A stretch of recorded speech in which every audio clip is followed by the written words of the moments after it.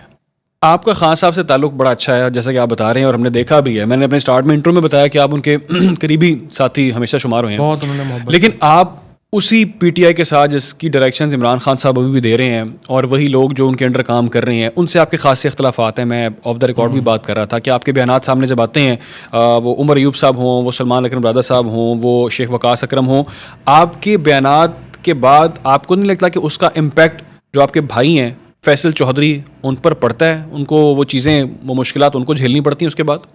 دیکھیے، P T I کی جو لیڈرشپ ہے، ابھی جو لیڈرشپ جس کی آپ بات کر رہے ہیں، یہ تو بہت امیچور ہے. ان کو تو پالیٹکس وغیرہ کا کچھ پتہ نہیں. ایک ویکیوم کریٹ ہو گیا.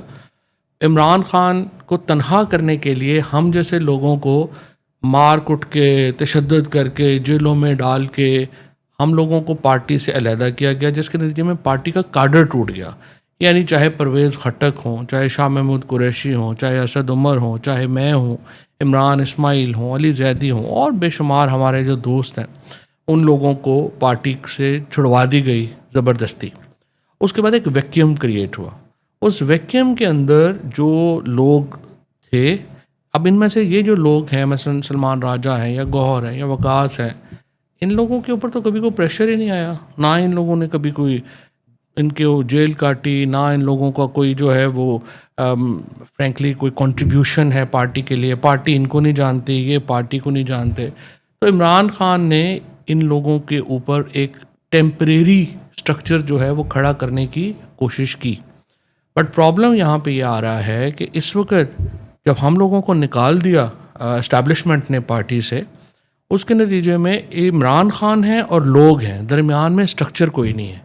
یہ جو پرابلمز آتی ہیں یا ان لوگوں کی جو امیچور، ابھی بھی آپ دیکھیں، صبح کہہ رہے ہیں کہ ہم اجلاس میں شامل ہو رہے ہیں، شام کو کہہ رہے ہیں کہ نہیں ہم شامل نہیں ہو رہے، رات کو کہہ رہے ہیں ہم شامل ہو جائیں گے اگر ہمیں عمران خان سے ملائیں. آپ فضل الرحمان صاحب سے جب بات کریں گے، آپ خاقان عباسی صاحب سے بات کریں گے، محمود اچکزئی صاحب سے بات کریں گے، تو وہ یہ کہیں گے آپ کو آف دی ریکارڈ تو ضرور کہیں گے، یہ بہت ہی امیچور لوگ ہیں. وہ کہتے ہیں ان سے ہم بات کیا کریں، یہ صبح اور ہوتے ہیں، شام اور ہوتے ہیں. چیف جسٹس ان کو لیٹر لکھ دے، یہ سارے وکیل اپنے پی آر کے لیے چیف جسٹس کے پاس پہنچ جاتے ہیں بغیر کسی سے پوچھے. ان کو حکومت بلا لے، اوور ایکسائٹیڈ ہو کے 14 نام دے دیے، پھر بیک لیش آیا، پھر واپس ہو گئے. سو ان کا ایک پورا جو اس کے نتیجے میں ہو یہ رہا ہے کہ سب سے زیادہ نقصان عمران خان کو پہنچ رہا ہے. میرا انٹرسٹ کیا ہے، پی ٹی آئی کے ورکر کا انٹرسٹ کیا ہے کہ عمران خان ریلیز ہوں. آج عمران خان کے اوپر جو کنسنسس ہے وہ تو پاکستان میں کسی اور لیڈر پہ کبھی نہیں ہوا. اب یہ لوگ ان لوگوں سے پرابلم جو آ رہا ہے، اور میں نے خان صاحب کو بھی یہ کہا ہے کہ آپ نے ان لوگوں کو لگایا ہے، ہم اکیلے بزدار کو رو رہے تھے، آپ نے 8-10 بزدار لگا دیے ہیں. اب ان لوگوں کا پرابلم یہ ہے کہ ان کی اس امیچور پالیٹکس کی وجہ سے عمران خان کا جیل کے اندر دورانیہ لمبے سے لمبا ہوتا جا رہا ہے، اور فرینکلی پاکستان ڈوب رہا ہے. It's not about question about Imran Khan کی ذات کا معاملہ نہیں ہے، پاکستان نیچے جا رہا ہے. مجھے یہ بتائیں کہ یہ جیسا کہ آپ نے کہا یہ میچورٹی ہے کہ بیانات صبح کچھ اور آتے ہیں، شام کو بیانات بدل لیے جاتے ہیں، یہ ایسا ہوا ہے. اور صرف اس معاملے میں نہیں ہوا، اس سے پہلے جلسوں کے بارے میں بے تحاشا بیانات ہیں. میں کسی ایک اسپیسیفک بندے کا نام نہیں لیتا، ہم نے ٹھیک بات کی ہے. کیا ریزن ہے کہ پارٹی کے اندر کوئی رفٹس ہیں، کوئی کسی کی بات کو اہمیت نہیں دیتے، یا جان کے ایکسپلائٹ کیا جاتا ہے تمام تر سچویشن کو؟ کیوں کیا جاتا ہے ایسا؟ رفٹ کی بات نہیں ہے. دیکھیں، آپ آرگنائزیشن میں کام کرتے ہیں، اس آرگنائزیشن میں آپ پہلے ہی دن ڈیسیجن میکنگ میں نہیں آ جاتے. ایک پروسیس ہوتا ہے جو نیچے سے اوپر آپ آتے ہیں. جیسے ہم لوگوں کو، ہم عمران خان کے قریب یا ڈیسیجن میکنگ میں کچھ 6 مہینوں میں یا 2 مہینوں میں نہیں آ گئے. It took time, years. میرا 2015 سے مطلب یہ جب تک یہ خان صاحب جیل نہیں گئے، دن رات خان صاحب کے ساتھ گزری ہے. اٹ ٹک 6-7-8 ایئرس کہ آپ ڈیسیجن میکنگ میں ایک ہیرارکی میں اوپر بڑھتے ہیں. ان لوگوں کا پرابلم، ایک تو عمران خان ان کو نہیں جانتے، اور دوسری طرف پارٹی جو ہے وہ ان لوگوں کو ریکگنائز نہیں کرتی. They are not P T I.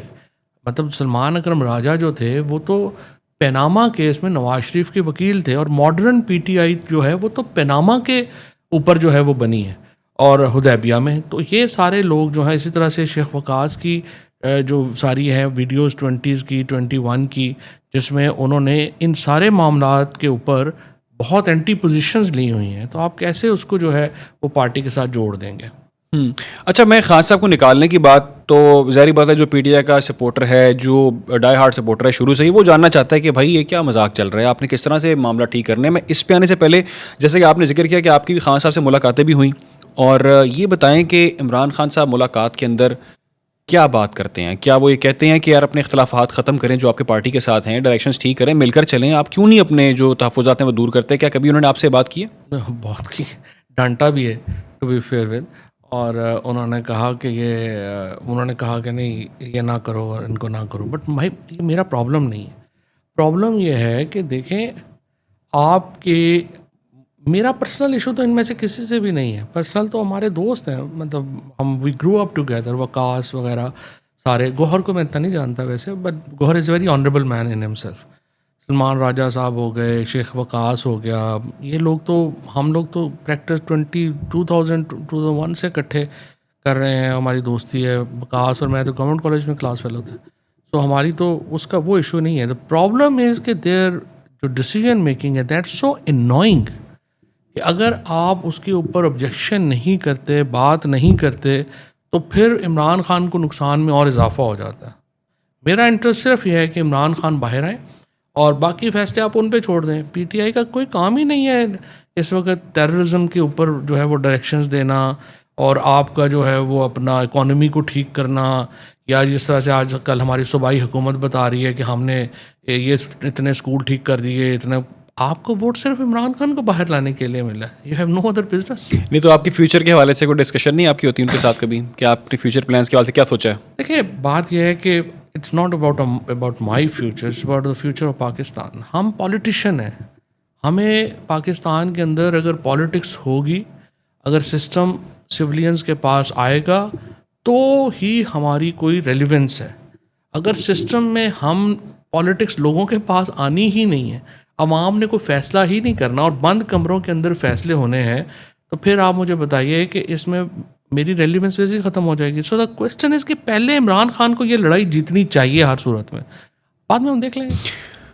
جب بھی رپورٹنگ ہوتی ہے فواز صاحب, خاص طور پہ عمران خان کے حوالے سے جیل کے اندر سے, وہ ہمیشہ ملٹیپل کہانی سامنے آئی ہیں. کسی نے کہہ دیا جی کوئی زہر دے دیا گیا ہے, کسی یوٹیوبر نے ان کو کہا دیا کل رہا ہو رہے ہیں, باہر آنے لگے ہیں, بڑی خبر آ گئی, بڑی چیزیں آ گئیں. کیا سچویشن ہے اندر؟ آپ کی جو ملاقات ہوئی ہے ان کے کیا مورالز ہیں, کیا سوچ رہے ہیں, کس طرح کے موڈ مزاج میں ہیں, کیسا گیٹ اپ, بہت ساری چیزیں آپ کے علم میں ہوں گی, بتائیے گا. وہ یہ مورال تو خیر عمران خان کبھی ڈاؤن ان کا ہوتا ہی نہیں ہے. میں نے ان کو مورال کبھی ان سخت حالات میں بھی ان کا مورال ڈاؤن کبھی نہیں دیکھا. وہ بالکل فٹ ہے. I mean he is someone who will take his exercise very seriously, will take his diet very seriously. تو مینٹلی اینڈ فزیکلی تو ان کا کوئی ایشو نہیں ہے, is super fit, number 1. Number 2 یہ ہے کہ ان کا جو آئیڈیاز ہیں پالیٹکس کے اوپر وہ بھی اتنے ہی فرم ہیں جتنے کہ جیل جانے سے پہلے تھے, ایکچولی زیادہ فرم ہو گئے. سو ڈیل وغیرہ یہ تو دیکھو نا, Imran Khan out of syllabus آ گیا نا. اگر یہی نواز شریف صاحب ہوتے یا کوئی اور ہوتا زرداری, وہ تو اتنا مہینہ نہیں جیلوں میں گزار سکتے, بٹ عمران خان تو جیل میں ہے. اب دوسری بات یہ ضرور ہے کہ وہاں پہ پرابلم کیا ہے. پرابلم یہ ہے کہ جو لوگ بھی وہاں پہ جاتے ہیں, میں نے دیکھا ہے, ان کا ایک ہی ایجنڈا ہے کہ ایک تو کوئی آدمی جو ہے وہ پی ٹی آئی میں شامل نہ ہو جائے, اور دوسرا جو ہیں ان کو نکالنا کیسے ہے. مثلا 2 میٹنگز پہلے جب میری میٹنگ ہوئی ہے آخری, میں حیران ہوں کہ 23 MNAs اور سینیٹرز کی لسٹ لے کے شبلی فراز اور یہ سلمان وغیرہ چلے گئے ہیں کہ جن کو پارٹی سے نکال دیں. میں خان صاحب کو بعد میں نے کہا کہ سر یہ اتنے لوگوں کو پارٹی سے نکال دیں گے تو پارلیمانی پارٹی بچے گی کیا؟ اور آپ کا جو اس وقت سچویشن ہے اس کے اندر آپ نے عورتوں کی سیٹوں پہ جو آپ کا کلیم ہے, منورٹیز پہ کلیم ہے, وہی ختم ہو جائے گا. تو میں نے کبھی نہیں سنا اور کوئی ڈسکشن ان کی, صرف یہی ڈسکشن ہے کہ یہ کہیں کوئی بندے پارٹی میں نہ آ جائیں اور یہ بندے پارٹی میں رہ نہ جائیں. تو اٹس اونلی اباؤٹ کیا دو ہی طرح, یا اوپر جاتے ہیں نا, یا آپ اپنی صلاحیتوں پہ اوپر جاتے ہیں, یا آپ کہتے ہیں کہ سارے مر جائیں گے تو پھر میں چودھری ہوں گا.